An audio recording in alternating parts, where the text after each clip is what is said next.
The first 3 weeks of the eruption here in Hawaii, crazy things would happen in the middle of the night. A new fissure would open up and it would threaten a new neighborhood. Thousands of people are evacuated from their homes. I started the Hawaii Tracker Facebook group to help people understand what's going on and get their questions answered. Hey, how's it going? We're live. This is Fissure 20. We had hundreds of people all throughout the neighborhoods sending in videos, articles, and images. We spend a lot of time making sure the accurate information gets out. This is live. There's still lava moving. They weren't just sharing a story, they were helping their neighbor. If a family was being evacuated, my group would just jump in and help out. It was huge. They were watching out for each other. Hello everybody, thank you for coming. Thank you for the support from everybody. As we go through this, we're growing closer together as a community. When tragedies like this strike, you really realize how much you need each other.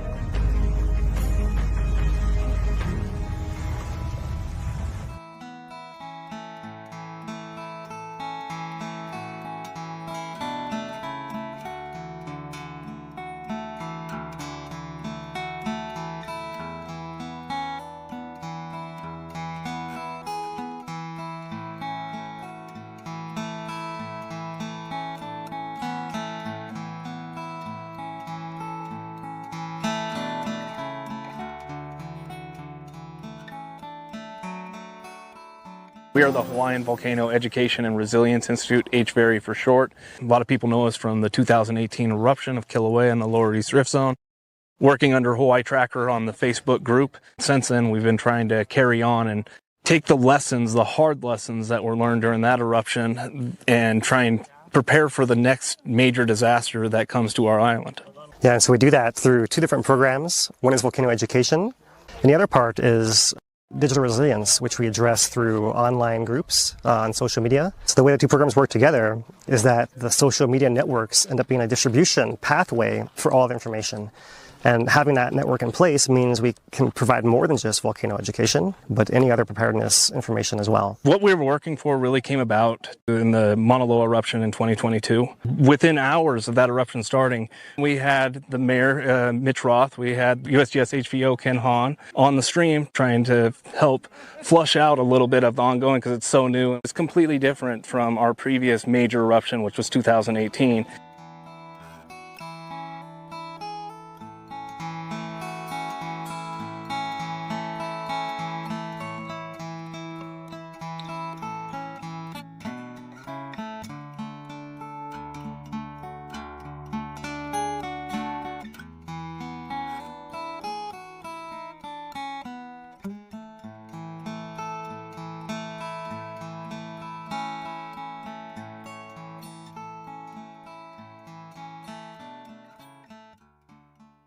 One of the things that Talmadge and I were talking about was how do we deal with social media? It was something we needed to figure out and get right. Our job is to get information to the public and make sure that the public get it as well as possible and as correctly as possible. When Philip and Dane started coming to and live streaming the meetings, it was great because we were reaching more people than we normally would. So when the eruption actually happened, we had this relationship. The interviews we did during the eruption, the most fun ones were the ones with Philip and Dave because they were more relaxed and we knew we were getting to the local community and people were asking questions. So those were the best, I think.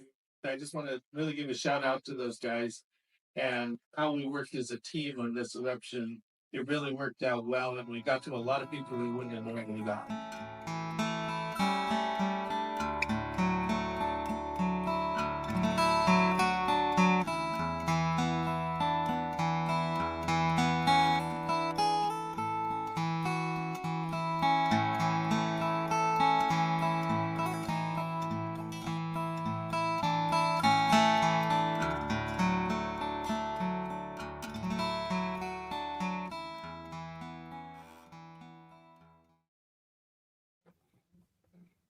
Hello everyone, and welcome to our Hawaiian Volcano Tracker for February 19th, 2026. We are HVERI, the nonprofit Hawaiian Volcano Education and Resilience Institute.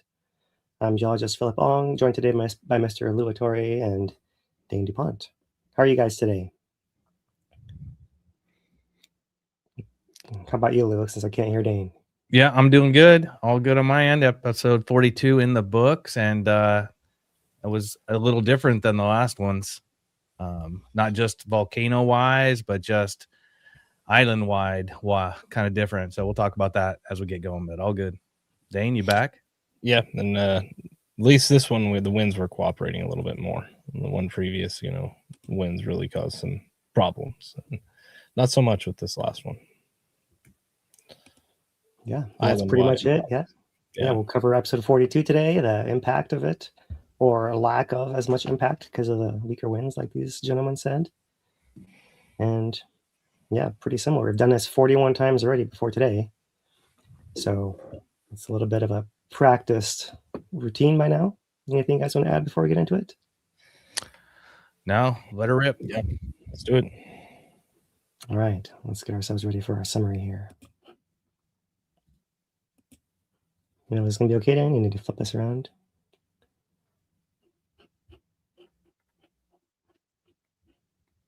I'm good. What's up? All right. Oh, switch us around. Sorry.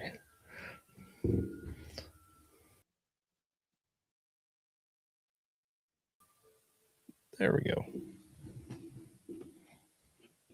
All right. Well, hello, everyone. This is our Hawaiian Volcano Summary for February 19th, 2026. After a 21-day pause, Kīlauea summit eruption resumed with the onset of episode 42 on Sunday, February 15th at 1:50 p.m. That lasted about 10 hours, after which we've had the resumption of the pause and continuing gas emissions from the two vents, the north and south vents you see on the live stream shown here. But to pull us back to last Sunday, here is a time lapse taken from the V3 camera showing the glow over the previous night, a few small overflows that began on Valentine's Day, progressing to the dual fountains from both the north and south vents that produced those big flows crossing the crater floor. Here's a view from the KW camera with a vent at the right, showing a big channel, putting a big flow across the crater floor before it's diverted closer to the camera there. And you might notice the actual lava flows keep moving after the flow has stopped and crossing the crater floor for another day and a half following the end of fountaining. From the other side of the crater, the B1 camera looks like this. The fountains are back on the left over here. And you can see the challenge of the rainy weather to visual observations during this most recent episode 42. There's a big flow coming around. We see a small ooze-up flow in this sequence as well from the middle of the crater floor before everything quiets down as rain continues for the following few days.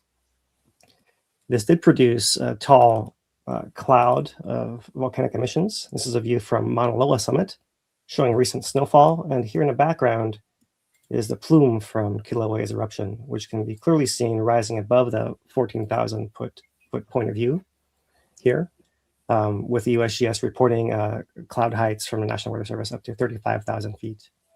So fortunately, we had strong trade winds, which kept most of the fallout to the southwest, as shown by this episode 42 impact map shown by the USGS here, with events in the southwest part of the crater and the deposits of fallout all in a closed area of the Kau Desert for the most part, with some smaller tephra pieces reported in downwind communities such as Pahala, Nāʻālehu, and Punaluʻu, shown here. So overall, only light tephra was reported compared to episode 41. The biggest difference being the presence of trade winds as opposed to light winds during the previous episode there. So that's the text update from the SGS with all those details of the report. Overall, this episode 42 was slightly shorter in this peak fountain heights compared to the previous one. But because it lasted slightly longer, it put out a little bit more volume, the third largest volume of any episode during a year-plus eruption thus far. But in net, it put out a similar, though slightly reduced discharge rate to episode 41. So still quite a lot of lava coming out, part of this high discharge population we've seen in recent months here. And since then, the volcano has shown signs of its regular recharge for the first 2 days following episode 42.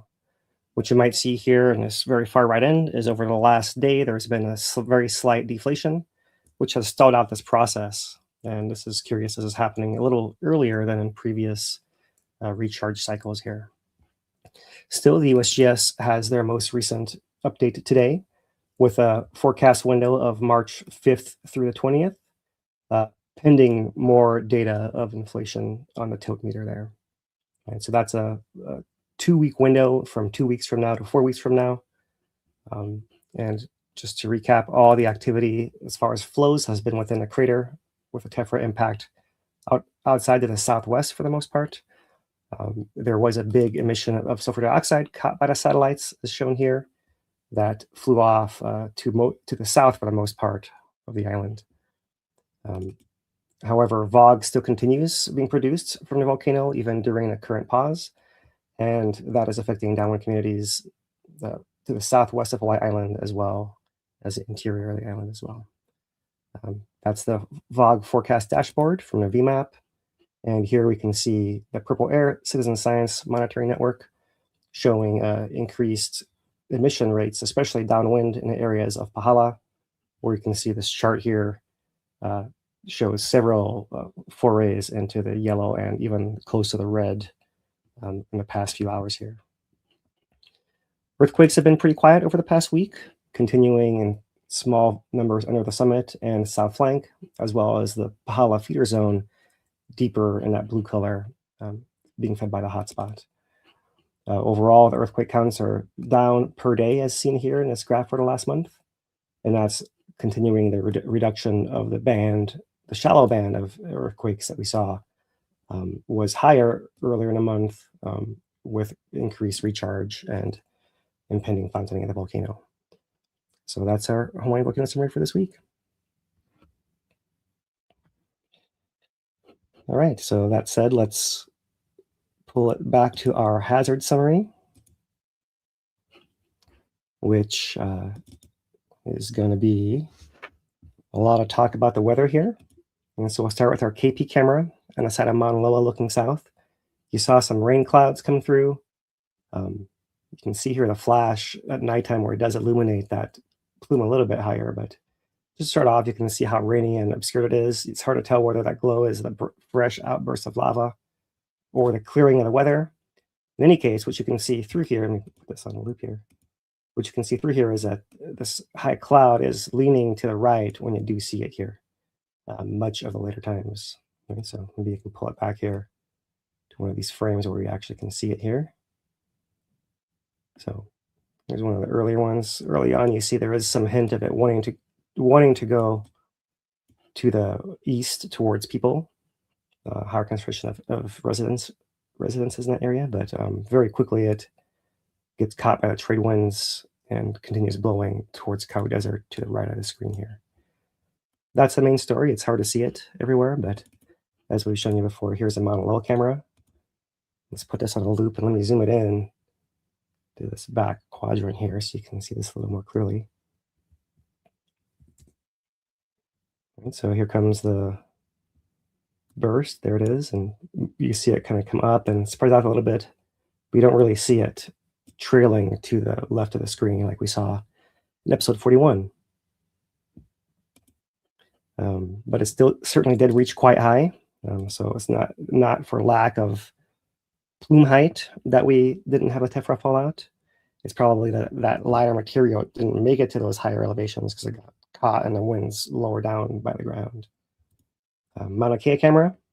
There's a little bit of snow on Mauna Loa right up here. But here is Kīlauea in this area right in here. You see the cloud seems to come across the field of view right when it starts to, the plume starts to rise. That's how it goes with these far mountain cameras. But there you see a little bit of that pattern. Let me see if I can rewind that for you guys as well. One of the better views here. Coming up. And there are a couple frames in here. Into that one there. And you start to see this come up. It does seem to have some indication of maybe it wants to go to the east. In fact, that caused the USGS to put out a second volcanic activity notice in the middle of the eruption.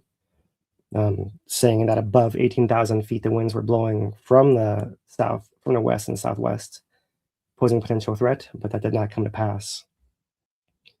So a little later in the frames here, you see the glow in the sky, but nothing really convincing as far as blowing towards the communities that got the fallout of 41 last month. So again, there is that map of the fallout to the southwest and over there. Oh, that's within a national park. There are communities to the southwest of here that did get the Pele's hair and finer material that's not being picked up by this satellite laser measurement. This is all catching really the big stuff. So you can see the fallout range of that pretty well into the desert here in Kīlauea. But coming to our live cameras, I'm showing you guys just daytime views. We'll start off before the eruption here, by which time the trade winds have been back in full force. So you see all the gas blowing away from the camera. The eruption comes, most of the tephra blows away, the gas continues coming out, and it continues blowing in that same direction pretty consistently over the last week here. So that's been a welcome change of pace for the weather and impact from the volcano. Let's go to the V3 camera now. Reverse angle there. Here's our south vent and north vents, both fuming heavily. And here to start of the sequence before the eruption on the 13th, they are fuming a little bit less, but still fuming, glowing, rising up, overflowing. All this time, the gas blowing to the left of the screen, which is our focus for this particular segment here. So lots of interesting stuff happening there. A lot of flows moving after the fountain cuts off, but really it's this pattern of the gases, no matter which frame I pull this to, blowing from center to the left of the screen here. And finally, from the V2 camera, this is the volcano house view. So a little bit more obscured by rain and fog. You see a little bit of variation in plume from that far distance, blocked out. You can see the gas blowing kind of that way or up and over, but otherwise obscured. And you can see in this case that this fog in the foreground is not caused by the actual volcanic gas. It's the weather coming in. That can be confusing sometimes. All right, so the VOG measurement and prediction program out of University of Hawaii Manoa, VMAP, VOG forecast dashboard here. Starting off with our sulfur dioxide flavor of pollutant, the pure gas emitted from the volcano, with its impact largely to the southwest here. You can see all the way to Ocean View and beyond, maybe Captain Cook Nāʻālehu area down in there, as well as always Pahala and Nāʻālehu in between here, right? And it seems like there's a little bit of a change in wind here towards the end of this forecast period. That might be in 2 days from now, where it does seem to swing a little bit more to the north here. And so there might be some changing winds during the next week, which even with these low-level emissions could bring some VOG into nearby communities. Right? People in Ocean View and Pahala have to live with that and this fallout of Pele's hair all the time.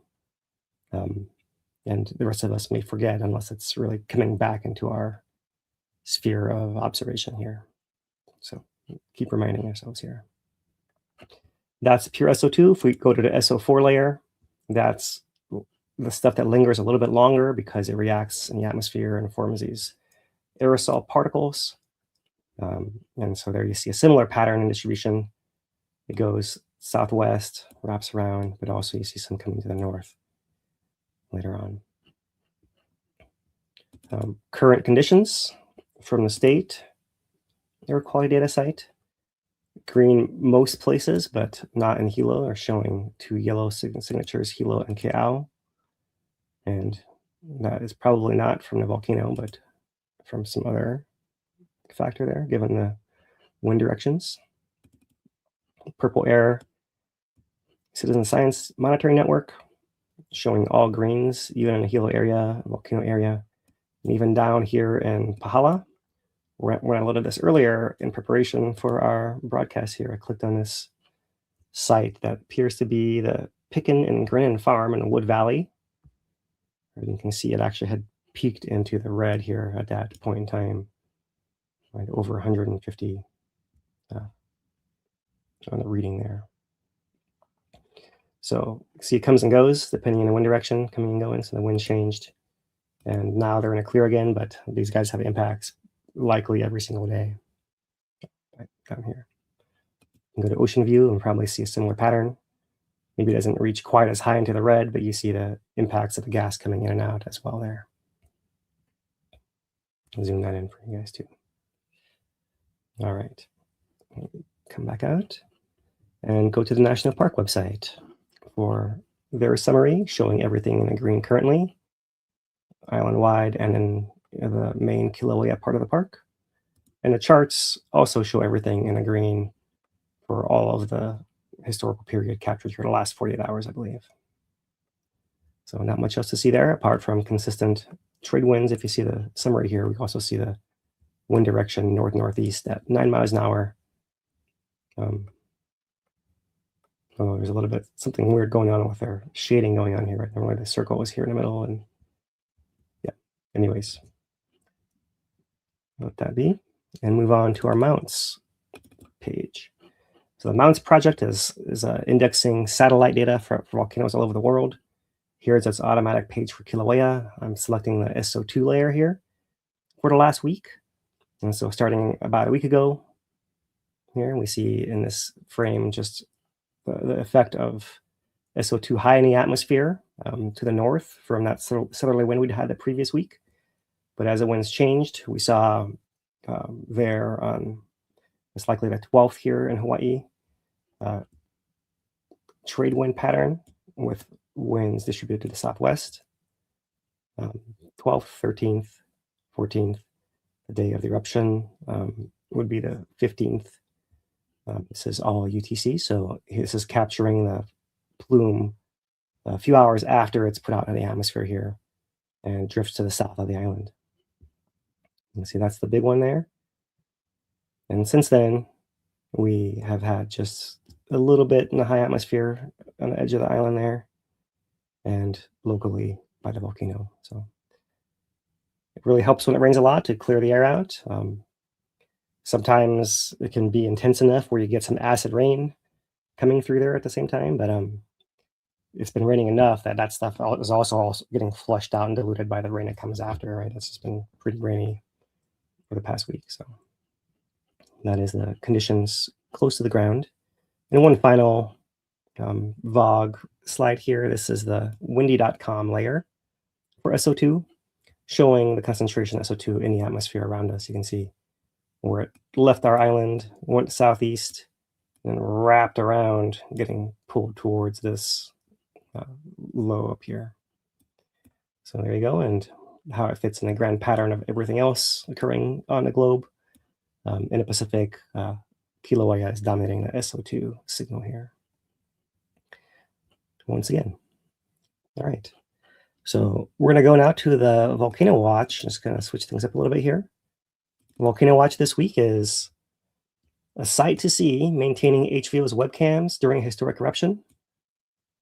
So this is posted on all of our streams here for you guys to see. And just goes back to note the importance of pure visual observation to telling the stories of volcanoes, right? So back to Vesuvius and Pliny the Younger, to Native Hawaiians, to within the last couple of decades, we now have webcams, right? Which are great because it used to be that I tell this, say this probably too often, but it used to be when I first came to the USGS as a volunteer, we'd hike out for 2 or 4 miles just to look for like a pixel of red in the fog and in the clouds.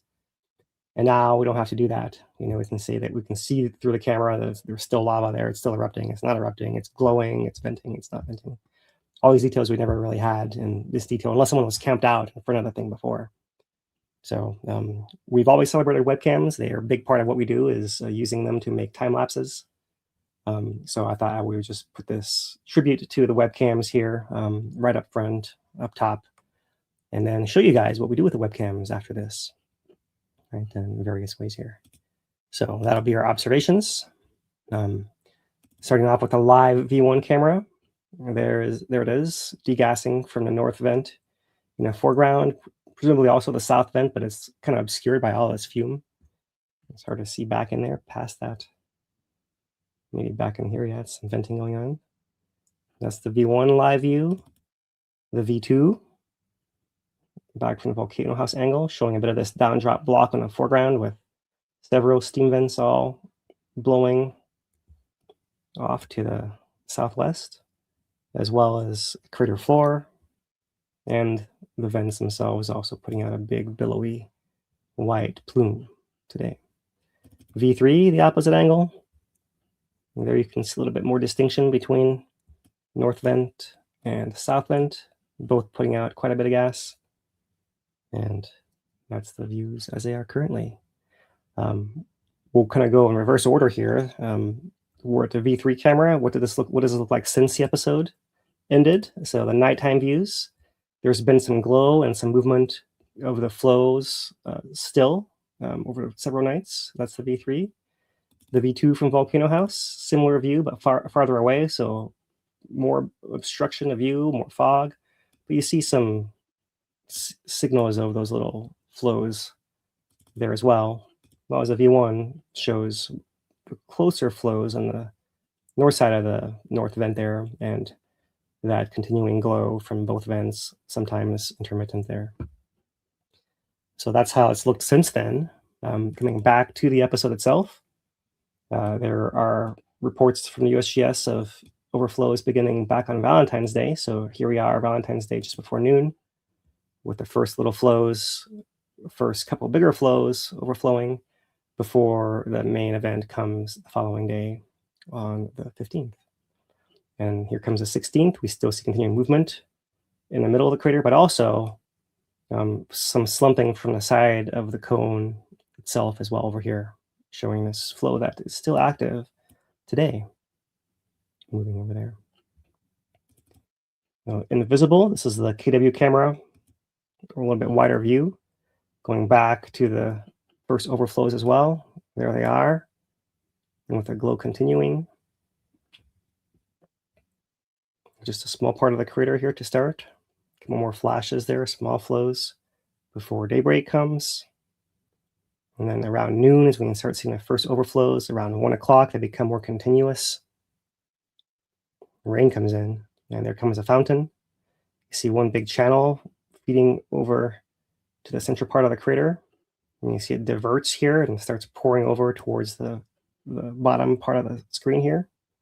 Something just reported. See the vents are shut off, and the flow is still moving, creeping around the edge of the crater over here to the far eastern side. So pretty impressive stuff. Let me pull it back to in here. And one thing you can see is when this first flow comes out, it pushes forward with this material. Let me pull it back here. You can see this. It pushes forward here, but there's some slumping of the side of the cone here that gets cut up, and there's like almost like a slurry of this fresher lava and bits of cone in here that seems to slow down. And the lava trying to move in that direction, seeing that slowdown, actually hits it and diverts and jumps to make a big new flow coming off in this direction there. So it looks something. Let's see if I can just play it from here and zoom in on this area. You can see there it goes, and then here comes the spillover. One more time further back. There you can see right there, that chunk right there that ends up right in here. Hey, Phil. Yeah. You said this was the third largest flow? Third largest volume. Volume. By the USGS. Yeah. Yeah, and really the episode 3, which is the largest volume, is almost 2-week long episode, right? So that one is unique and special. So really in this more modern one, it's the second largest of the big ones we've had, following 38, which was a little bit larger. 38 was a quick one though, wasn't it? Or was that one that hung on? This one felt like it just hung on forever. Yeah, 38 was pretty similar, right? And actually the durations haven't been that different. I'll get into that one later.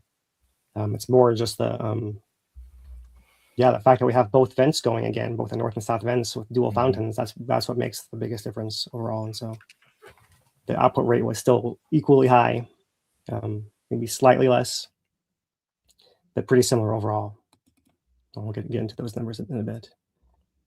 So that was KW. Here's V1, showing the first overflows there, spattering overnight. And then coming to daytime, you actually see a little bit of the inner cone building in there before the main vent comes up, shuts off. And then a little bit of slumping in the cone visible right here, movement of all the material all across the crater floor here, and still glowing a bit as it does so over the following night. So we'll keep moving, let's say, clockwise around the crater there. So from that V1 camera in a closed area, this is the closest people could come, the Wikahuna overlook. And you can see they actually can see the one of the vents glowing from the camera now up here. All the people coming in. You can see it's rainy. You see the fountain lighting up that wet pavement down there. It's pretty impressive. And continuing gas there. So even though it was wet, people who braved the park were able to get close views of it right up here. Well, likely they got wet too. The V2 camera from Volcano House area, a little bit more obscured. Those big rain bursts might have created complete blockages at the time. But there were gaps, as you can see through here, where you could see some of the spilling over, some of the fountaining, especially later into the night there.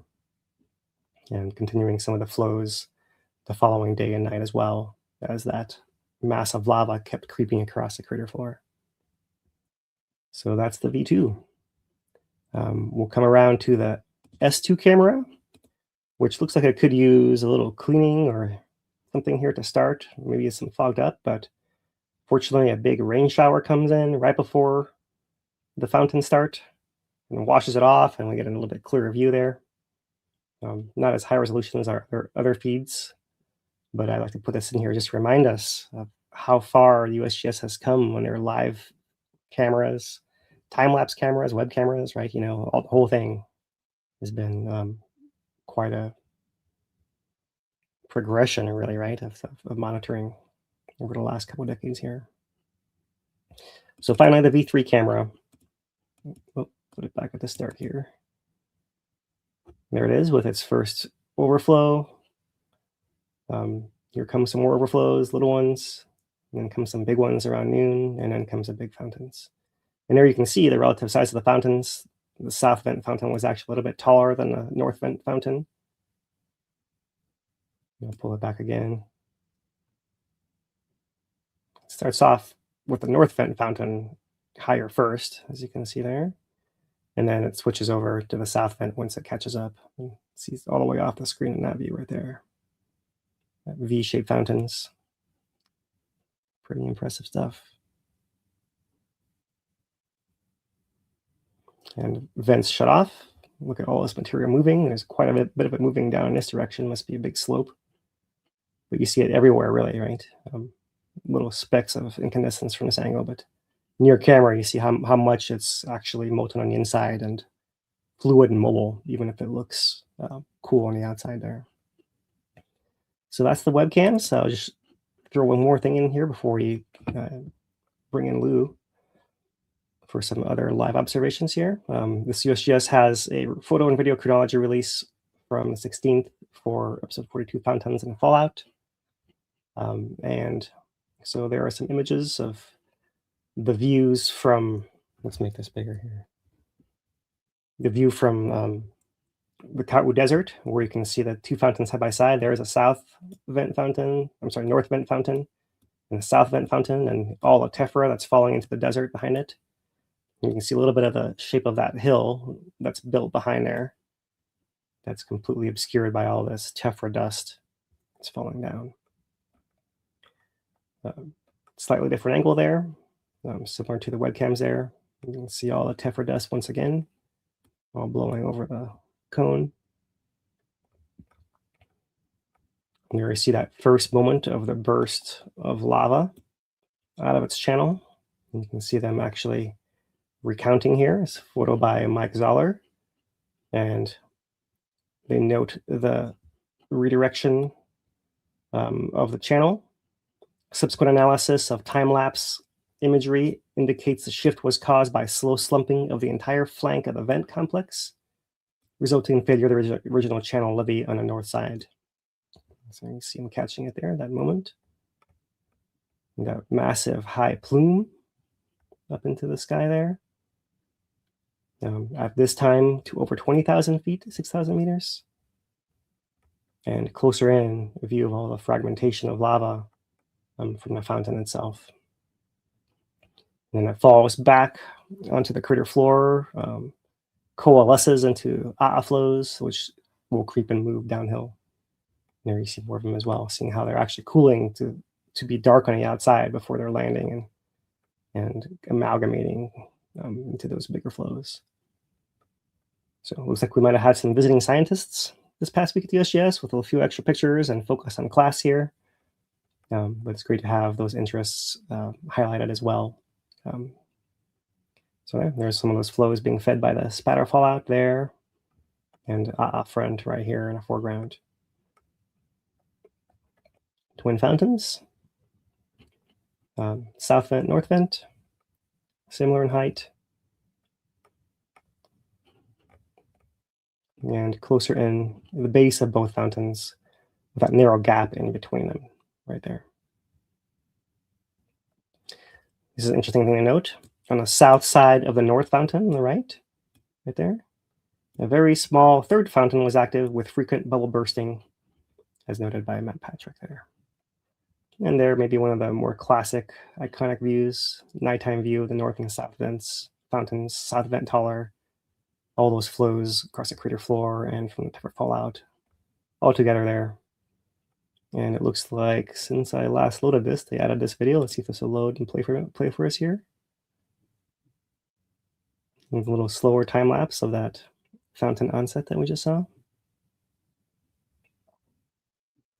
And that redirection right there. The fan out.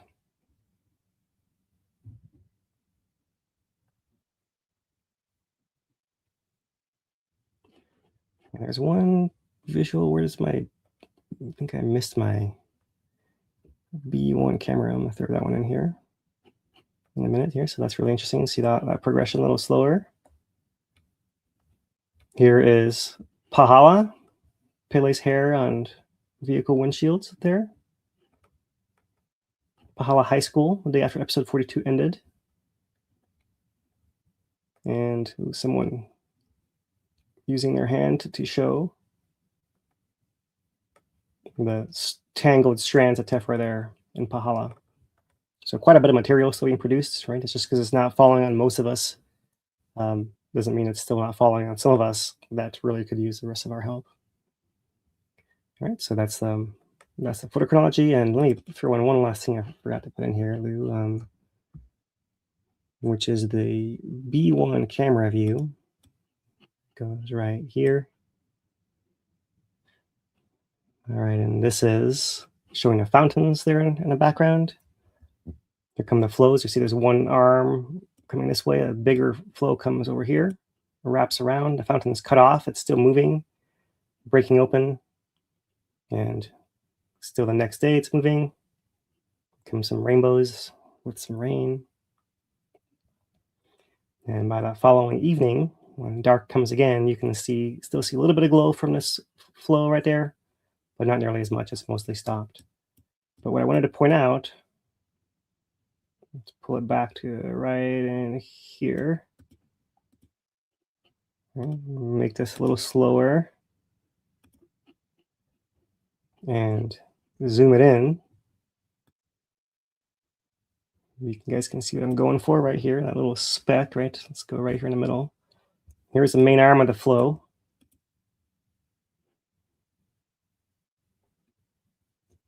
Right there, in the middle of the crater floor, far from any flow, lava starts erupting, starts making a small pad.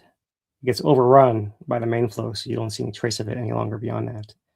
But we did have an ooze-up flow confirmed here, only because we were able to see it in the darkness of night there come up, right? And so at the same time as the lava is moving, whether that was from the weight of the lava on top of this crust pushing something around, or some injection below the crust, like where lava is pressurizing to shoot the fountains up. Maybe you can pressurize, inject beneath this crust as well. But in any case, we can tell it's happening at the same time in this case, and not before or after.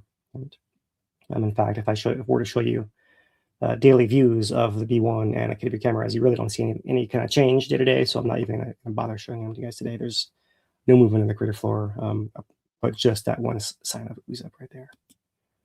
All right, Lou, that's all the observations I can pull from these every 15-minute frames of camera, right? Yep. And you've gone through the actual live streams themselves and different resolution there. Yeah, and you caught one that I missed there. I missed that that ooze out in the middle. Nice work. I don't know if we would have seen that if it was daylight. Right. Mm-hmm. Yeah, there's no sign of movement on the crater floor. It happened just before the flow overran it, right? Like it's a really easy thing to overlook there. But all right, so 42 was interesting. We took off up there about an hour after it started going fountain style on us, and of course it's just dumping rain. We knew what we were getting into going up there. We can see it in the cameras, but shot for it anyway. We actually went out to the out to Waikahuna, Kīlauea Overlook, and no viz. You can hear everything, and it was just too much. By that time, the park was, it was pretty much a parade from outside the park when we got there all the way to KMC where we parked. If you are planning to go to the park for any of these episodes, leave now. Honestly, it is brutal. It is brutal, but we'll get into that later with the community corner. This was definitely the fountain show of jetting that was going on, and you're going to see that in these observations as we go. You can see in the south vent there, it continually just drops and kicks back up, drops and kicks back up, and it did this pretty much nonstop. Luckily, we had enough visibility from the USGS cams, and even though the V3 was acting off, I cut it a little bit here and there to help us out. Word on the hill is that they've ordered a new one, and they'll have that in place. V1 is also doing it, so I'm not sure that's the complete reason why we're catching the issues. Could be other problems, but they will sort it out. You know that.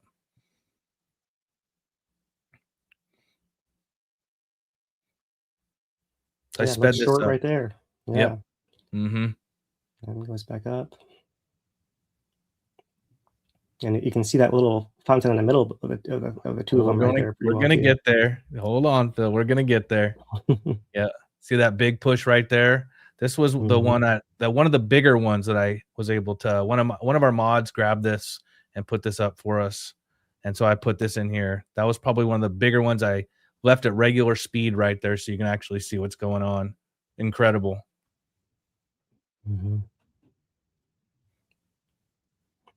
It's reminiscent of when we saw some of those eruption onsets in the past, the crater floor just ripping open and just a huge plume shooting out, big burst of gas along with it. So this is the point that that intermediate vent, is that what we're calling this? Is that we're back to intermediate? Sure. Yeah, why not? Okay. We're right there. And so that's when she opened up. Tephra obviously is what we've been experiencing. So there's the tephra rain that's coming down, and that little vent there just making itself known.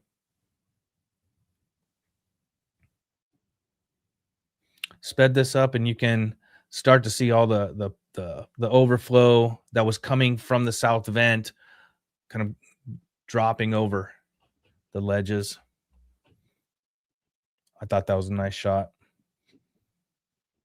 And here we go with this is the end right here. So go ahead, Phil.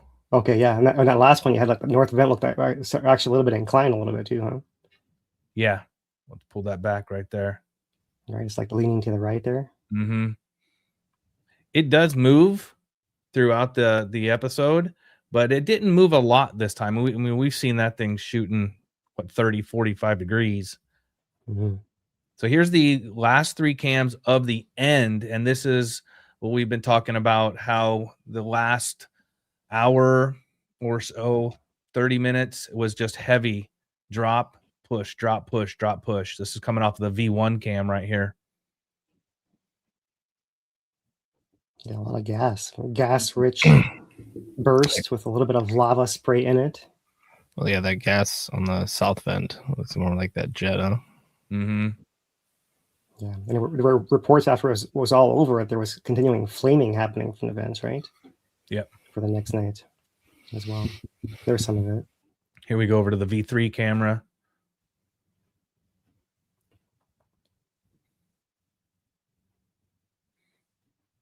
Yeah, really big changes in height right there, yeah, from the south vent. Can't really see the top of it from there, can you? No. Nope. No. Yeah, this is the second time we've seen this. We saw it at NF41 briefly also, and it was reported. We've been looking for it for a while because it was reported from the Punaluʻu eruption from something like 4 of its final 7 episodes. And so that leads to the question of what's changed to make this happen, and might it mean similar to Punaluʻu? And I'm not convinced of that, but interesting question. So here coming from the V2 cam is a little, I guess, conditions weren't great during this part of the night. This was actually, we were up there during the last, couple hours of it. We left just before this. We were wet enough. But pretty amazing that the V2 camera was able to catch that right there, because the V2 is a great camera when it has visibility. And then we back that up a little bit there. It's a good cam, and that definitely demonstrates that gas. And you can actually see the height on it. Yeah, and you can see the same that north vent, one last burst from it also before it shuts off. The south vent's almost done. There is north vent high, and then it backs off, and that's it. Yeah, this is a shot from us that we took up at Waikahuna. In the rain, pouring rain. Waikahuna was actually closed off several different times. They weren't allowing traffic up there. This was us getting into the park probably an hour and a half after the fountaining started.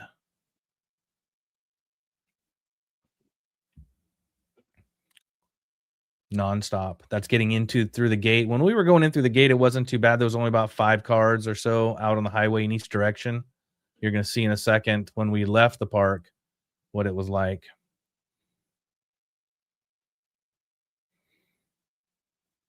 Parking was a mess. I don't know what they can do up there to help. There were so many people. There were so many people that they could not charge or check cards getting into the park. They just have to let you in.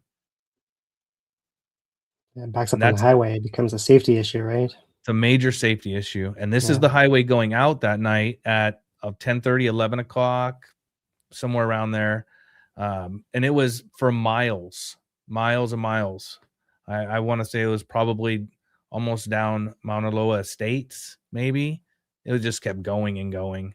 So many cars. And this was, I don't even know if these people would actually even be able to see the end by the time they got in there, because it's just a parade. So there are some of our observations. You're going to see a couple more shots coming up in the community corner in a little bit. But Phil, want to take us through monitoring? No, actually, let's do community corner. Oh, let's do it. All right. Yeah. There we go. All right. This week, we have a few things going on. Not a lot, but we can go through there. Still things happening in the park. Are they opening and closing at different times? Weather, personnel, you're going to have to go to the KMC Welcome Center to really get an idea of what's happening at that time, because it's changing constantly. You can check the website. I can't guarantee that it's going to be active. Best thing to do is go into the Welcome Center. Here's a shot from our friend Jen Myers. She was on her way over. She caught that from her flight. There's that plume right there on the other side of Mauna Kea. It's a great shot.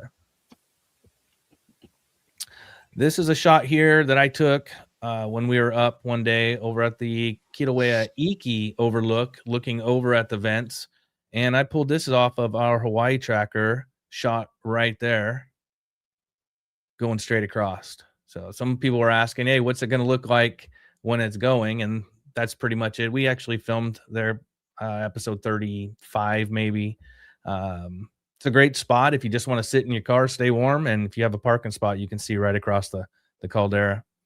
There's your viewing areas. These are all great. There's not a real bad place unless you can't find parking. So commit and be flexible. Can you say that? Can you say that together? Commit and be flexible. There's our welcome center up top. Drive on all the way through the park. You can't miss it. There are signs everywhere. Parking is back behind the new HVO building. Try not to park in spots right in front of cabins.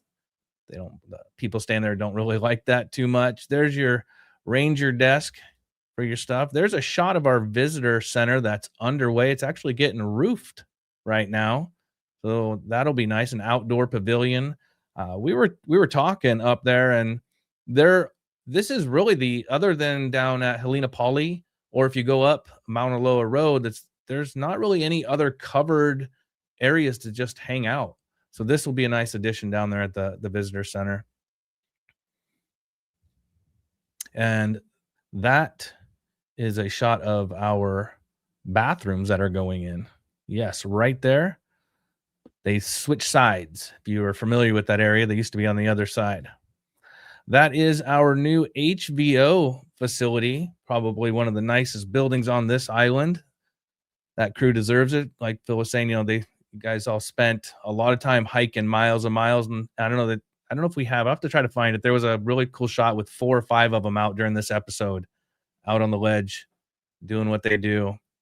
Good for them to have a nice facility going in up there. Last I heard, it should be open in March, but if you know how things work around here, if it happens by June, we're all happy.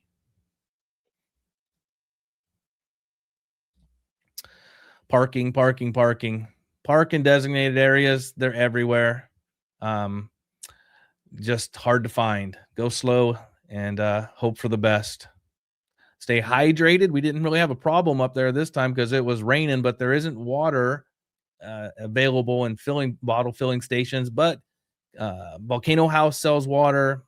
KMC, they have the Lava Lounge there. They also have MWR, the Rangers. Welcome Center has water for sale in there. Look around. You can find some water if you didn't bring it, but I recommend bringing it. If you're up there all day, we'll bring a hat. There's our girl right there. I know you guys are waiting for the dogs, aren't you? Hold on, Dane. Hold on. All right. It's in the chat. Look, no dogs. No dogs. Let's see if I can turn my page here. Is it not turning? There it is. Here they come. You guys, some of them have already seen this. You don't get new dogs till next week, so you got to tune in next week. I don't think Dane saw this one. That's why we have to show it tonight. There you go, Dane. Oh my god. There we go. Yep, a little fun with AI. Hey, well, they do have some programs going on at the park. This is what's going on down at the Kahuku unit on February 21st. Right there. I don't have the right write-up in there for some reason. Houston Vandergrift, he is the artist in residence. He's a really interesting guy. He has Down syndrome. He's a professional photographer and a disability advocate. Fantastic guy. I listened to some of his stuff yesterday when I was pulling this up, and he's a really interesting guy. If you have a chance to get down to Kahuku unit this Saturday, worth it. Definitely worth it. Ranger guided programs are happening almost daily. Life on the Edge and Explore the Summit is happening. Go to the Welcome Center. There's a sign at the old Jagger Museum up at Waikahuna Overlook. It sometimes says what's going on. Maybe it's not out. I would recommend if you're headed up there anyway, you might as well stop at KMC. Stewardship at the Summit's always happening up there. February 21st is the next one at 8:45. And we have a festival happening downtown, the Oihana Niu Festival. This is a community event in Hilo, celebrating the cultural, ecological, and storytelling traditions of Niu coconuts. The morning features hands-on workshops including papale, weaving, Niu, grading, drum making, and digital storytelling. Workshop focuses on relationship-based documentary practices for youth and families. Our friends Poako Pelimaka will be down there. That's them in that photo right there. If you bump into them, tell them we said hi. It's an all-day event downtown Hilo. They're blocking off streets. Hopefully, we have good weather for that. Right. And a little something from us. We have one of our outreach events tomorrow morning. The three of us, boys, will be up early. We're headed down to Nāʻālehu for a school event for 4 hours with our hands-on volcano toolkit and our traveling AI digital literacy lab, where students will get to explore our interactive materials and have fun down there. Our goal is to empower the community with engaging volcano education and responsible AI skills that strengthen disaster awareness and preparedness. And if you'd like to join our email list, you can do that at hveri.org/subscribe. We will notify you also. You can get on that list for the next episode. Thank you. Well, for our episode 43. All right. There you go. We'd like to thank the Bye Grant program, as well as now the Kīlauea Grant program, for their continued support of this program, as well as our digital resilience and youth development. Their support, as well as the support from viewers like you, the likes, subscriptions, the shares, all that stuff really does help keep getting more people coming through, which helps keep that whole thing going. So appreciate the support there. We did have some donations come through. Want to shout out Norm for Hawaii. I don't know, probably $20 donation on that, and a $50 over from Mark. Appreciate that continued support there, Mark, as well as 16 over from Raven. Thank you for all the support there, and I think we're got some time for some questions. Hold on, I got one more thing before you get into the questions with Phil. This is special for you, Dane. I pulled this up for you. Here we go. There we go. Everybody wanted me to put together a little something of that rainbow. So the rainbow that came, there's been quite a few because of the rain, and so threw a little time lapse of that rainbow that came off the V3 camera. There you go. Amazing. Yeah, you're welcome, Dane. Was the dude from the Reading Rainbow just turned 69 2 days ago or something? Great show as kids. PBS. I think that was the same day as the rainbow, so it's a sign. LeVar Burton, huh? Yeah. I think he's 69 great now. storyteller. Yeah. Jordy on Star Trek, right? Yep. Mm-hmm. Yeah. Legend. Anyways, absolutely. Awesome. Right on. There we go. Take us to the questions.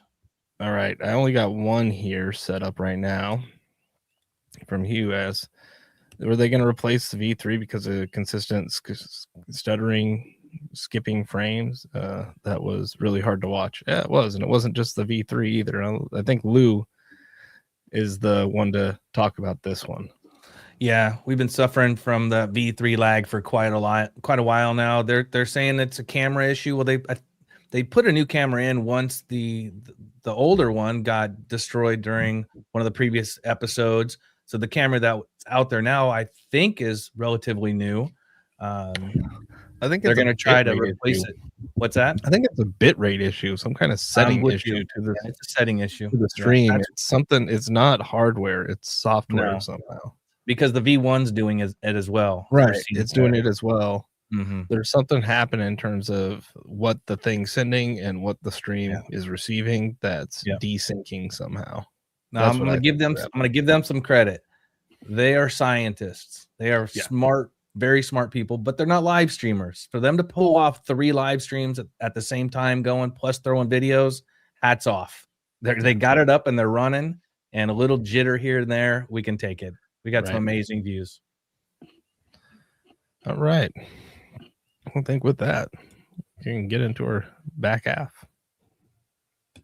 Yeah, sounds good. So I was going to start monitoring by talking about the updates, and actually going back to last Sunday, in our summary, there is a note about the V3 camera. They're experiencing data issues and having a new camera order to replace it, following episode 42 right there.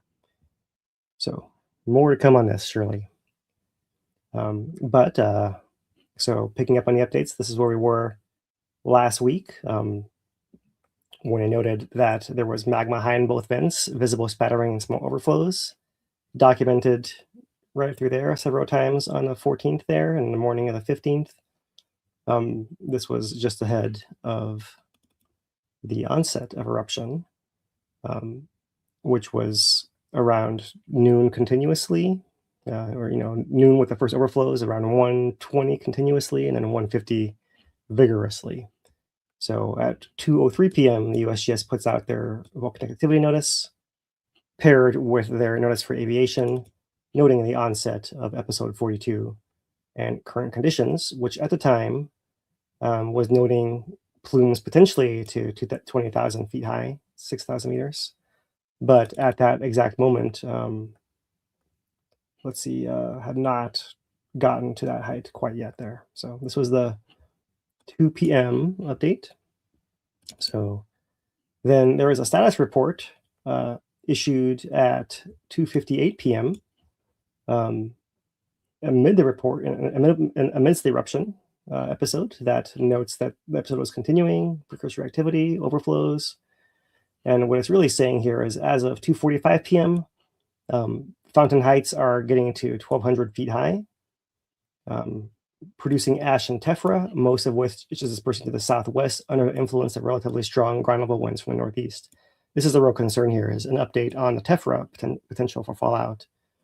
The plume top has reached over 15,000 feet above sea level and may potentially spread fine ash and palest hairs in other directions, depending on the ultimate height reached. No public reports at that time, right, as of about 3 p.m. there. So 3:15 p.m., there is another volcanic activity notice put out by the USGS, also paired with a notice for aviation here, where they're still noting color code orange. But they're also noting National Weather Service reporting a plume reaching 35,000 feet above sea level. Ground level sensors near the vents show trade winds from the northeast, but above 18,000 feet above sea level, winds are from the west and may distribute material to the east. And this is the main reason why they put this alert out at 3:15 p.m. in the middle of the eruption, even as it was beginning to reduce in Fountain Heights. And so moving forward, at 11:44 p.m. is the final set of activity notice paired with aviation notice as well, announcing the end of episode 42 at 11:38 p.m. After a little less than 10 hours of continuous fountaining there. They promise more information on the next update, which comes in the status report just after midnight as we turn to Monday the 16th, Hawaii local time. There they note episode 42 started and ended, currently paused, with limited tephra outside of the national park's closed area. So there's lots of details kind of all through here. It's going a little bit in backwards order, so I'll start at the beginning here. Initial activity began February 14th at 1:05 p.m. with a very short, small overflow from the north vent, followed by 2 more overflows at 4:41 p.m. and 5:56 p.m., lasting 9 and 6 minutes. Intermittent spattering continued throughout the night and up until fountains began. Overflows from the south vent resumed in the morning of the 15th at just before 4 a.m., 3:51 a.m., and 4:06 a.m., both lasting a few minutes. 3 or 4 tiny overflows prior to noon, which is when the north vent vigorously overflowed from 12:13 to 12:22. Followed by south vent overflows at 12:20, a dozen precursory flows prior to with only a few short breaks before the flows become continuous from the south vent at 1:08 p.m. and north vent at 1:20 p.m. Fountains are 60 to 70 feet high, 20 meters or so, and until around 1:50 p.m. when the north vent grows rapidly, exceeding 100 meters, 330 feet. By 2:10 p.m., 15 minutes later, it's twice that tall. While the south vent stayed small until just before 2:30 p.m. when it shoots up to equal the north vent in size, exceeding the north vent by 2:40 p.m. and remaining higher for the rest of the eruption. Peak rates around 3 p.m., significant heat and ash from the dual fountains, the plume reaching 35,000 feet, 10,600 meters, according to National Weather Service. But hard to measure the exact fountain heights because of rainy and cloudy weather. They say south vent up to 400 meters, 1,300 feet, and north vent up to 300 meters or 1,000 feet. Somewhere in that range, but fortunately that rainy and cloudy weather and trade winds also reduce that impact of fallout on the local communities here. So that is how it began there. Then jump back up here. The fountaining stopped at 11:38 p.m. on the 15th. The south vent dropped rapidly, then jetted back up for 30 seconds between 11:34 and 11:36. During the last 2 minutes, activity from the south vent was mostly narrow jets. This north vent began to slowly drop in height, but jetted back up about a minute before the episode ended. We saw this with loose footage here. And after all that, the episode ends after 9 hours and 48 minutes. Both vents active for most of the eruption. An estimated 15 million cubic yards, 11.4 million cubic meters of lava erupted, and covering at that time 50% of the crater floor. We're recording 33.7 microradians of deflationary tilt during 42, which is probably doesn't mean much to you unless you've been tracking this. This is the highest number we have seen yet of deflation in this recent phase of them. So big drop, a big output of lava there. And that's the story of it right there. Through midnight, that day, night after eruption ends. But there is a daily update that comes about 9 hours later that Monday, where they say, okay, well, it's still paused. We can't see what the forecast will be, but it's likely 2 to 3 weeks away. However, they note upon the end of fountaining, flames were noted issuing from both vents for a short time. Bright glow continues, and there's robust degassing plumes from both vents as well. Lava flows remain incandescent and continue to spread across the floor of Halemaʻumaʻu crater, covering another 10 to 20% along the eastern margin of the crater. So if you're keeping track there, that's 60 to 70% of the crater floor fully covered after all was said and done here. Lava in place around and above the vents also continue to move downslope into the crater throughout early morning hours, and incandescence on that floor remain for several days, while flows may also continue to move downslope during this time. So that's really most of it right there. They estimate emissions were likely in a range of 100,000 tons per day, similar to previous episodes, but now back to the typical inter-episode range of 1 to 5,000 tons of SO2 per day. So that's the story, the joint story between two reports of what happened during 42, and pulling us back to today's daily update, where they noted that because the tilt has been relatively flat over the past day or so, deflating by half microradian, in fact, that has extended the forecast window, right? So now the earliest date is March 5th, 2 weeks away from today. And the latest is March 20th, which is 4 weeks away, 1 month. Today's February 19th. So really, it depends on the resumption of inflationary tilt to narrow down that window and more accurately hone in on where we're going to be starting from and how soon we might get there once we get back on track. So for now, it's a pretty wide window right there, 2 week window in 2 weeks from now. So we'll await more data for that.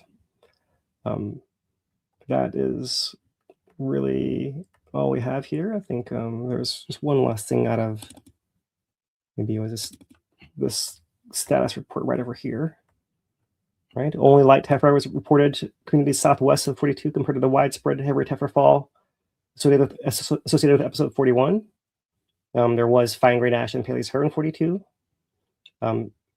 42 was similar to, but slightly smaller than 41 in size, style, fountain height.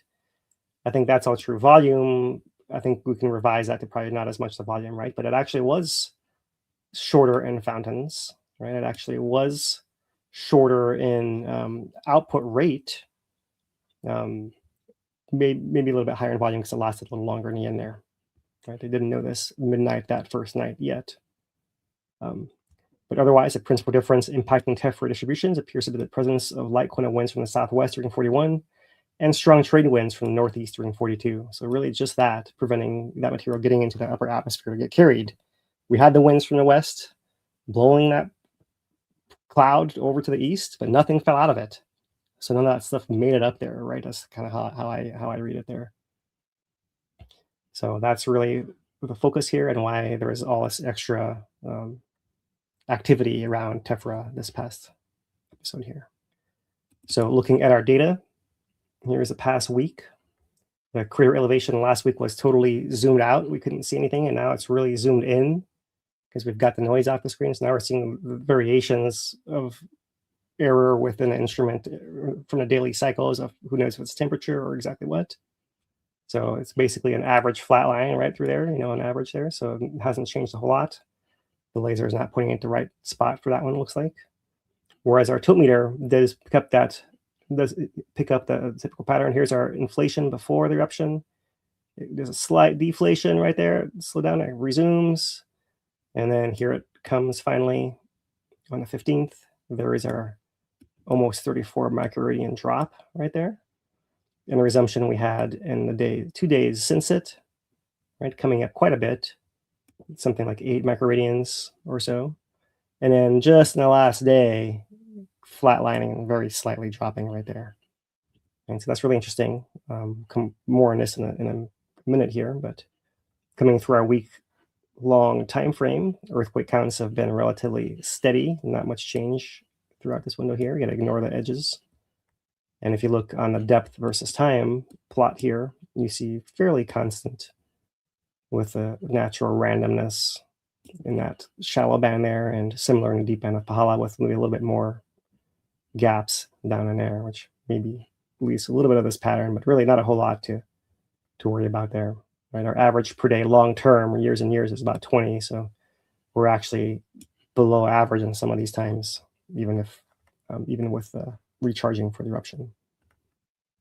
So over the last week, there were some earthquakes under the summit. There were more under the flank south of the summit, and also continuing normal amount under Pahala, right over there. Here's the last month of data now. So you can see a little bit more of the daily variations happening here. You can see the long-term trend, something like that, right? So there is a little bit of settling of the ground of the crater floor there, maybe as it's sagging beneath where the laser is pointing. And it's doing so, in this case, you can see over the last month by, let's put our average somewhere right in there, right? Like, so that would be somewhere around 1,012 and 50 centimeters-ish, something like that. And we're dropping down to maybe 25 centimeters in a month. Yeah, it's not nothing, right? It's not a huge amount, but it is still moving quite a bit. Everything's moving down there for one reason or another. So here's the last month of summit and east rift tilt. So we showed the summit pattern already. Here's when we had those earthquakes around the summit. They were pressurizing. We're wondering, might something different happen? And it didn't. Back to the same vents. And here is the decrease just ahead of 42, there and there and there again. And then the resumption from 42. And actually here is our current flat line, which is a little sooner than we've seen in any of these previous recovery cycles, coming in a little earlier right there. So we'll see if that means anything long term. We'll have to wait and see. But we see it there on the summit signal and the summit signal at Sand Hill Southwest. This green line up this plot is Punaluʻu crater and is not showing any of that corresponding. It's just going down a little bit, and maybe some weather variations happening through here too, but overall nothing really notable on that signal. So for the last month, see there is our episode there, right about right in there and here. And there's not really any change in earthquakes before and after, notably right there.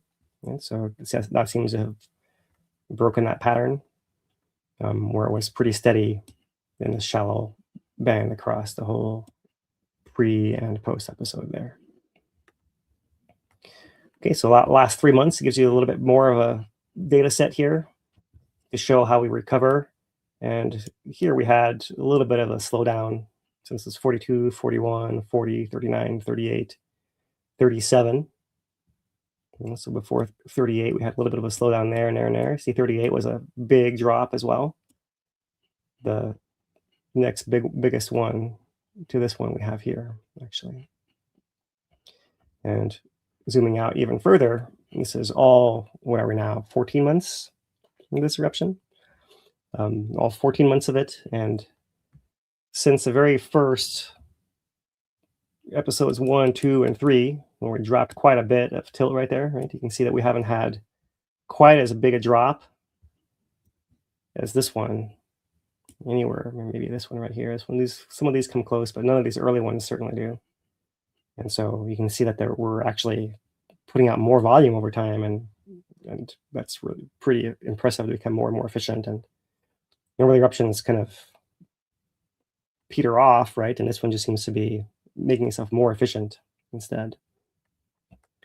Long-term lava is filling the crater. And that's the plot of the laser, which is not really keeping up anymore. And earthquakes, you can see that had peaked per week at the end of last month, are back down to their previous levels now here in February.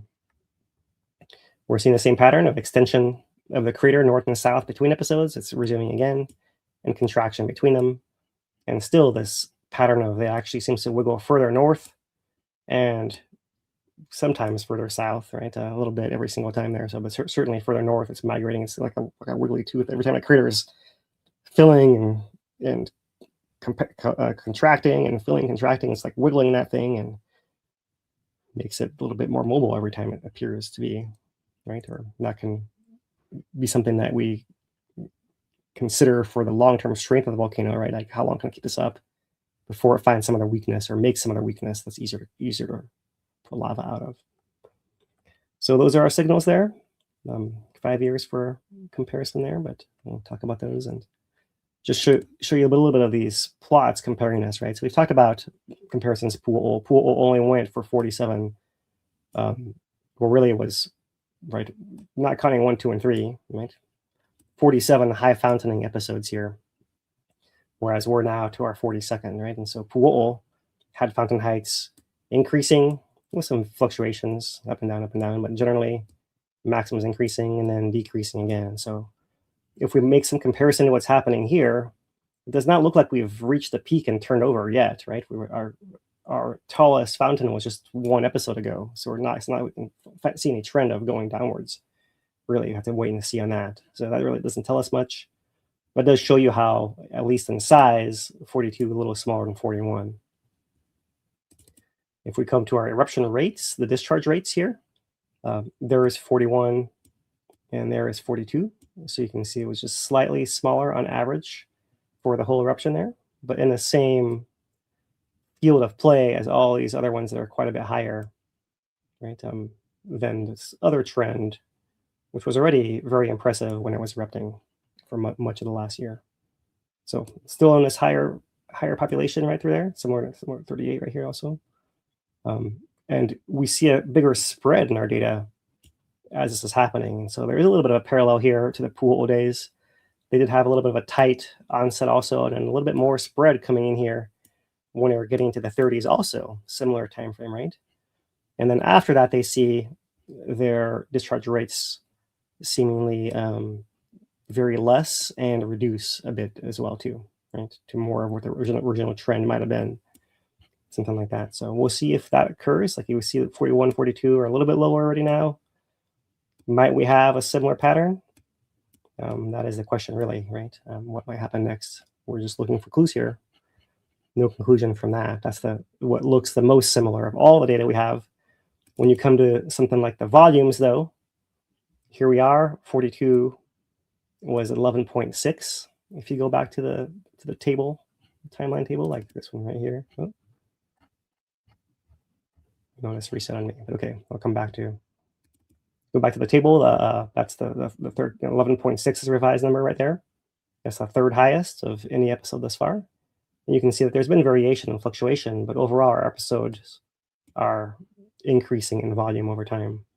And in Puʻuʻu, they did that a little bit through the middle here, but then they very clearly started decreasing towards the end for much of the last 10 or so, right? And maybe even the last dozen or so if you go back to there. So we haven't come over turn any kind of corner like that. There's no indication based on the volumes that they're getting any less. If anything, third largest thus far, they're getting bigger, right? We seem to be bucking the trend there. So, and that's because as far as duration, let's focus on this bottom right one first. Here's our duration plot for our current eruption. And we had 10 hours this time. We had 8 hours the last time, 10 hours this time for that. It's not a whole lot of variation in the grand scheme of things, but a little bit where that can affect those that output rate. So this is our current eruption here. and this is Puʻuʻu right above it, right there. Just to explain, this one is zoomed in from this one, which is zoomed in from this one, right? Because really episodes 3 and 4 had such long durations that they blow everything else off of the scale. So if we zoom in, including episodes 1, 2, and 3 here, it looks like this. If we just take out 1, 2, and 3, then we have even more zoom to get this kind of view. And you can see that Puʻuʻu had this nice little variation, like nice steady, it's settled on a pretty steady length of duration there towards the end there, which is about 10, 12 hours or so.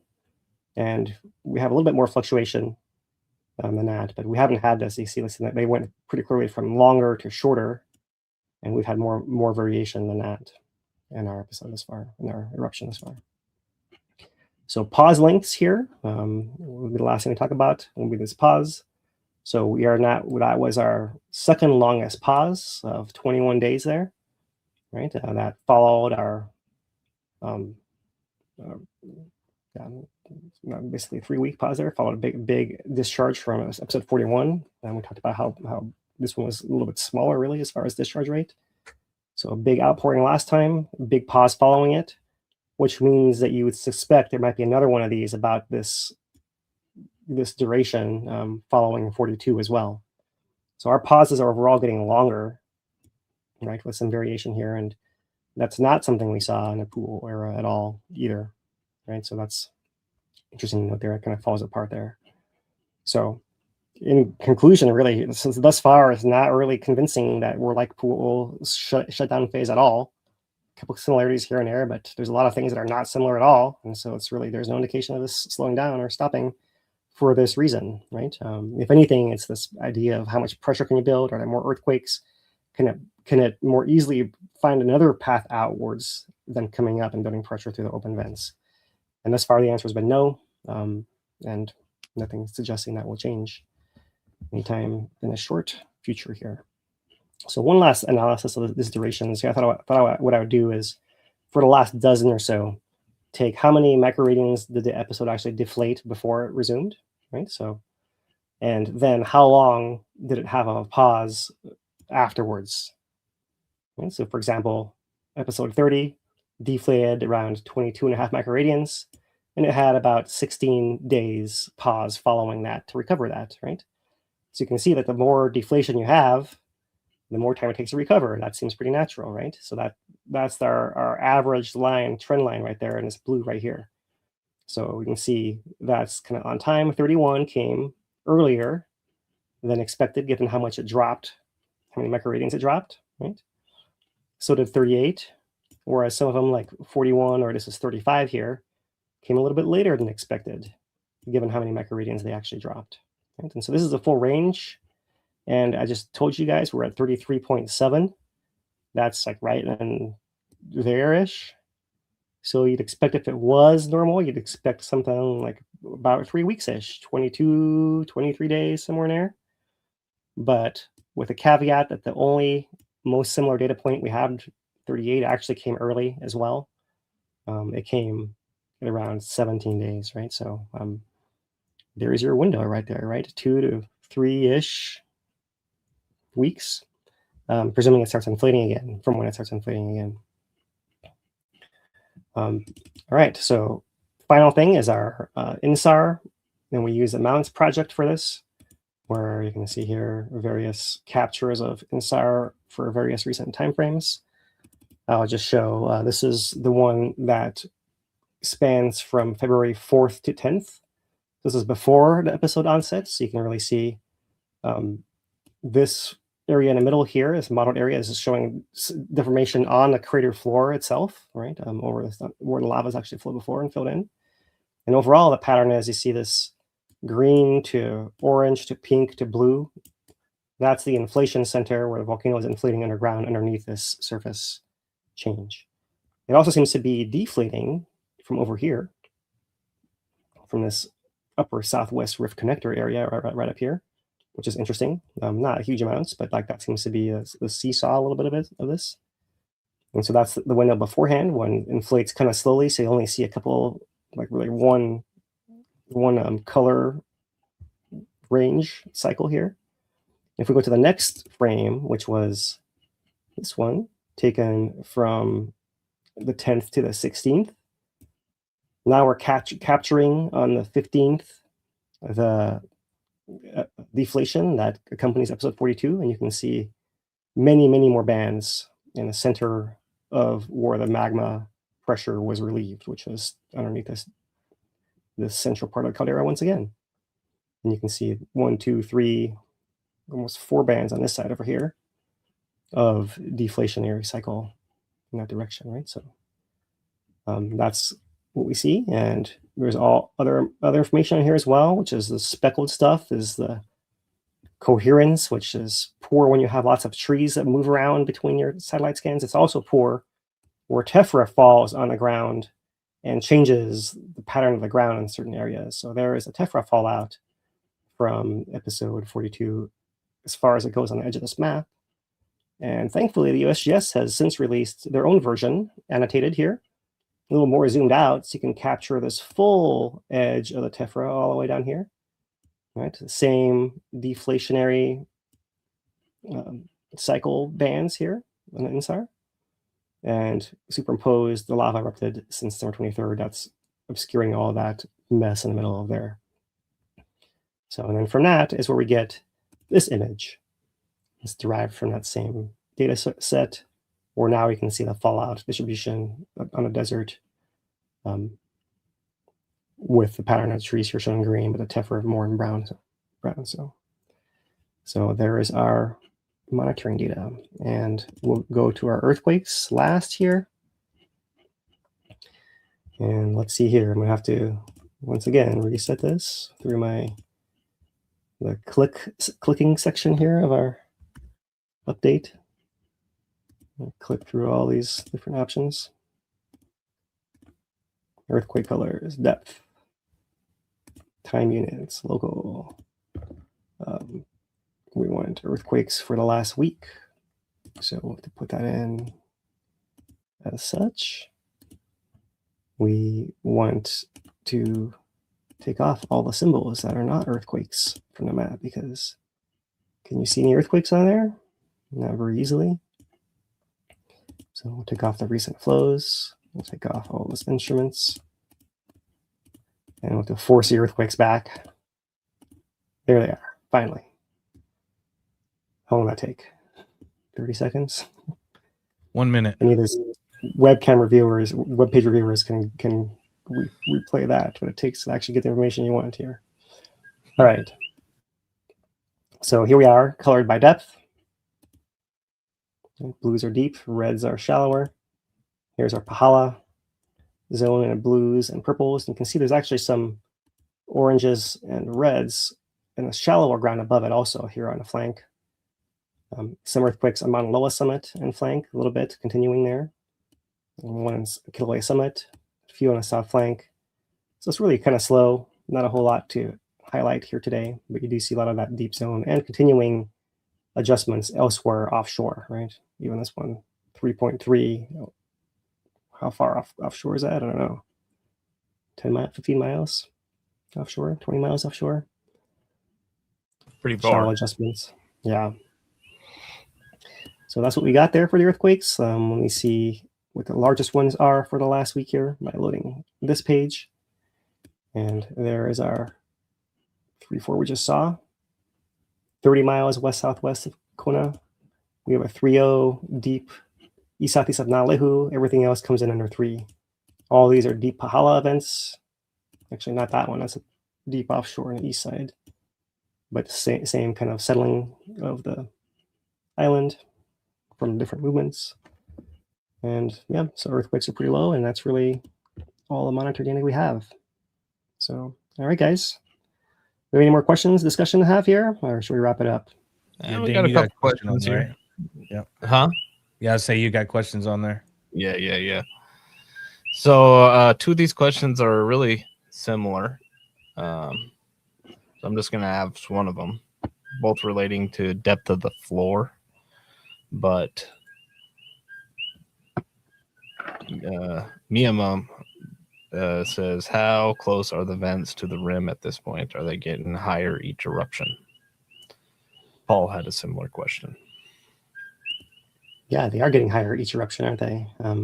How close are they to the top? I'll have to look back at one of the recent maps. So let me find out. Let me find that here. Share with you guys.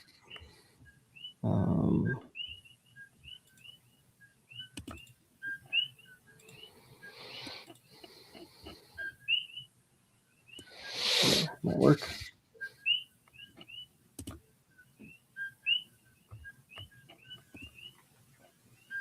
There's a map.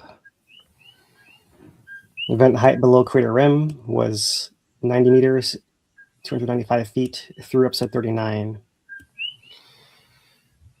A little closer than that then. 3 more since then, yeah. Yeah. Yeah. Getting up there. Yeah. And they're 100 feet above the surrounding lava as well, right? So whatever's splashing down from the fountain can build it up.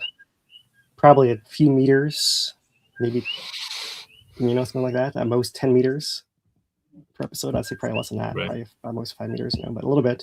Because a lot of it's flowing down and away from it after that, right? And even after the flows stopped fountaining, it's still oozing and settling after that as well, too. So it's probably not a huge amount higher or lower than this right now, 300 feet. Right. Yeah, maybe 275, somewhere near him, I guess. Educated guess. All right, next question. This one might be shorter answer. Are people downwind really suffering more over these past several events? Yeah, what do you guys think? I'll show you some pictures. Huh? Yeah, 100%. Yeah, I answered that in the comments a little while ago. The west side of the island, Kau up through Kīlauea, just getting pounded this year, including us in Puna. Well, yeah, and each episode as it gets higher, it gets more exposed, those fountains, to the wind, and the further they end up going and the more of it ends up going. So from a year ago, the fountain heights may be more or less similar, but they're very much elevated from where they were. They're much more exposed, and then when the wind grabs it, it gets carried a lot more. So they were getting tephra in Nāʻālehu and all these places before, last year at this time, but not this much. Yeah. This is 18 and a half miles, 30 kilometers to the southwest of the That's a lot summit. of Pele's there. It's a lot of Pele's here, yeah. Yeah, so the winds are actually pretty strong. Maybe kept it fairly concentrated in a narrow, concentrated band and dropped it out, but still right? Like this, when it's falling to the east, everyone is like, "Oh my gosh, look how much is falling!" And it's the same. It's just mostly in the park, but right. If you imagine like what you thought about cleaning your roof after episode 41, and what if this was like this is the 41st time that you're thinking about this over in Kau, because you got one episode that went to Puna for a break, right? Everything else went to Kau, right? So it's pretty easy to just live with it. You have to live with it. Don't have any choice, right? You got to live with it. You got to figure out how to, VOG-proof your house. Figure out, how to deal with it in your commute. Figure out how to deal with it with your kids in school. You just have to live with it. But clearly, there's not enough attention being paid to this over the decades. That every time Kīlauea erupts and has gas, it's going in that direction. Right, and Kīlauea has erupted is one of the most active volcanoes in modern history, and we don't talk about this very much, right? So that's where we're coming from there. All right. Well, do one more maybe. Easy one. Do you think that we're going to experience, or maybe a really hard one, an episode as powerful and epic as episode 38 in the future? That's the money question right there. The magic, the $1 million question. Yeah, that's one to put to ask the audience, really, right? Right. I mean, looking at some of the data, you say, okay, it's actually putting out more lava and less time, every single time, just about. chances are, yes, it's going to do something like that again. All right. All right. Like Well, that does it for me on the question side of things. You know, like what you're saying right there, Phil, it's almost better to lean on it's probably going to happen more so than the other way, so that you are prepared. Yeah, absolutely. Mm-hmm. Yeah, and that is thanks for that, Lou. That it is a reminder of why it is we do this, right? We're a nonprofit whose mission is to improve preparedness and response. And part of that's education. Part of it's like networking ourselves all together so we can communicate during those really, really impactful times. And this is part of that as well. So thankfully, we're just talking about the impact of tephra fallout, which is, non-lethal, right, for all of us, right? So that's a great chance for us to educate and talk about what might happen, when we have a repeat of 2018, when this is all coming out of the ground in the middle of our neighborhoods and communities, and the impacts are everywhere. So thank you guys for your help today, and thank you guys for watching here to the end. So if you stuck with us this far, you haven't liked, please do. That helps us out. And otherwise, until next week, unless something really unusual happens, we'll be back at our regular time on Thursday, 5 p.m. Hawaiian time. Anything you guys want to add before we sign off here? Nope, all good. That's good. So from our nonprofit HVERI, for Dane DuPont and Louatori, I'm geologist Philip Ong. Until next week, aloha everyone.